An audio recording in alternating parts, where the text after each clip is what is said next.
Everybody, welcome back to the channel. I am so excited today because I'm a big JD fan as it is, but this finally made its way up to me. Single barrel, heritage barrel from Jack Daniel's, a blue label. If you ever see that around, I recommend you grab it. I want to talk about this because what's going on here is quite interesting. This is pretty far from being a standard release of some kind. So there's a lot to unpack, but we'll open it, we'll nose it, we'll taste it. I have not read any like tasting note reviews yet of this bottle. I wanted to wait until I had a chance to try it first. That way I don't like get tasting notes and ideas sort of like Inception style planted into my head. So this is a totally fresh crack. It'll be my first time trying it. So we'll open her up, get her poured. And as we let that start opening up, we'll chat a bit about the bottle. Now, a few things to note here that are important. MSRP for this bottle is about 70 bucks, which is exactly what I got it for. So big shout out to Rishi's International Beverage there on the east side of Grand Rapids. They have had such a good selection lately. I'm getting banger bottles from them, so shout out to them for providing. But they had a ton of these available when I went in there a couple days ago. Anyways, so what's cool about this bottle? Well, here's some of the stats you need to know. It is 100 proof. It is 7-year age stated. It's 80-12-8 is the mash bill. So a lot of that sounds familiar if you do some of the heritage barrel stuff, like special releases that JD does. A lot of them are around that 100 proof. But what's different here is very interesting. So the goal with this release was to really show off the toasted barrel. And a few things to note. First and foremost, this was not finished in a toasted barrel, which is usually what you do. You know, they did like their twice barreled rye special release, which is one of my favorite bottles they've ever done. But that was finished in toasted barrels. This was straight up aged for 7 years in a toasted barrel. Period. It wasn't put in like a heavy char barrel of some kind and then re-barreled into a toasted barrel just for the finish.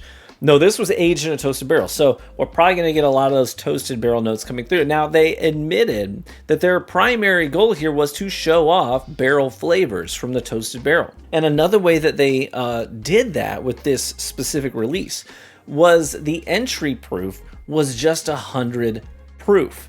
And if that means nothing to you, if you're like, okay, why does that matter? So the legal limit for entry proof into a barrel, when you put the distillate, from the still and you put it in the barrel to let it age, the legal limit for putting it into the barrel is 125 proof.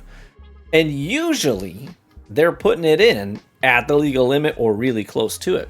So this is notably much lower proof going into the barrel. Why? Well, for a good reason. If your goal is to show off the barrel flavors, you want to really limit the amount of proofing you have to do when it comes out of the barrel. So since it went in at a low entry proof and they wanted it at 100 proof, what they've done is the proof point of the distillate inside the barrel gets elevated as it ages. And I think the range was like 4 to 12 proof points on this specific distillate, which means in order to get it back down to 100 proof, which is where they want it, they have to add much less water than if they were to have like put it in the barrel at 125 proof or 120 proof. They got to add a lot of water to bring it back down to 100. So since they had to add very little water, that means we're watering down less of those barrel flavors. So very interesting here. Aged in toasted barrels, low entry proof, very little water added after the fact. And the little description reads, a modern interpretation of our earliest barrel making process featuring handcrafted, heavily toasted, and low char barrels. Let's do it. Okie dokie. Beautiful color on it. I have a walnut kind of a color. Woo! Tons of brown sugar, caramelized sugars like your creme brulee, the crispy layer on the top of a creme brulee. This is just an oak symphony on the nose. And it's singing with all of those notes we really tend to like out of a good toasted barrel finished product, where we get the brown sugar and we get the vanilla custard and a little bit of that baking spice as well. But the most prominent note I get on this is that like burnt sugar, like the burnt outer layer of a marshmallow, or that creme brulee when you toast the top of it with a torch, and it gets nice and crispy and just slightly burnt. That is like the dominant factor on the nose here. Boy, that's something. That's beautiful. Well, allow us to get in on it, huh? Cheers. First thing I think of is like your holiday cookies that might even have those cinnamon imperials in them. It makes me think of like if you were to go to a coffee shop in the dead of winter right around Christmas time, and they've got the gingerbread latte, and they've got the eggnog latte, and they've got like the peppermint mocha. It's that kind of a vibe that's going on here. Holiday spices. I get really sweet brown sugar right up front, and then you get that wave of that burnt caramelized sugar, where it's a little bit bitter and sweet at the same time. A good long sweet dry finish, which reminds me a lot of like a Woodford double oaked finish that just lasts a little bit longer. A long exhale through my, you should try this, by the way. If you're sitting with a good finish, close your mouth, but open it on the inside, almost like you got a golf ball inside your mouth. And then exhale long through, like you're pushing through, almost like you're trying to exhale through your mouth, but it's closed, so it kind of circulates in there and then comes out your olfactories and down through your nose. It's a really good practice to sort of circulate all those finishing notes.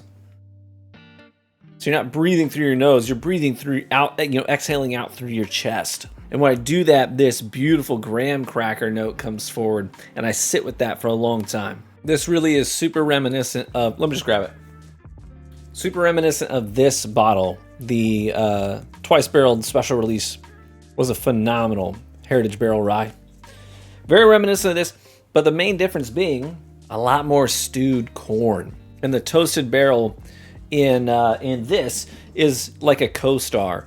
In this, it is the sole star, right? This is a one-man performance right here. While the twice-barreled rye is what you love about Jack Daniel's Rye, kind of co-starring in the show with the toasted barrel as well. But here, toasted barrel takes center stage and just shows off what it can do. Beautiful. And I will thoroughly enjoy this sip every time I have it, I'm sure. I'm a big fan of a good toasted barrel's influence, especially when you don't have young distillate muddying up the waters. This is good mature distillate. I like it a lot. What do you say we give this thing a score per my scale? I think I'm going to give this an 8.8. It's really close to bordering into that territory of the phenomenal whiskey. I really like to reserve my 9s and higher for things that could just totally blow me away. And while I think this deserves high praise, it is delicious and it accomplishes the task it set out to achieve, which is an important thing, obviously. I think the only things that would be keeping this away from being into that 9s and above territory is the fact that this is a really specialized thing that's trying to show off the barrel. And I think a whiskey that is going to be a 9 and above really needs to show off whiskey. You know what I mean? Really got to show off that distillate as a co-star in harmony. So if it was up to me, I think I'd still pick that twice-barreled rye over this. But that's not to say this isn't good. I think this is fan-friggin-tastic. I think if you see it, you gotta buy it. It's that simple. And with that, thank you so much for tuning into the tasting and review today. I appreciate each and every one of you. If you want to get involved in our Discord community, it's totally free to join. The link is in the description. There's awesome people in there.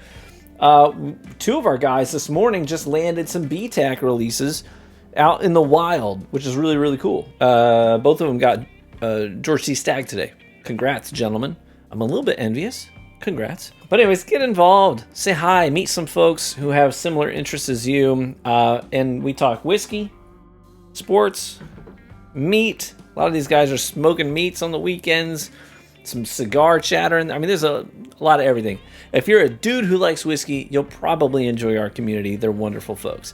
If you want to get involved in the Patreon group and some of the events that we do, you can check that out as well. We're doing a raffle right now for the whole rainbow of Weller products. We'll run that raffle at the beginning of next week, by the way. There will be 2 winners. So if you wanted to be eligible for that, that's just for the Patreon supporters that are at the the $5 tier and up. Anyways, with that, I say cheers, my friends.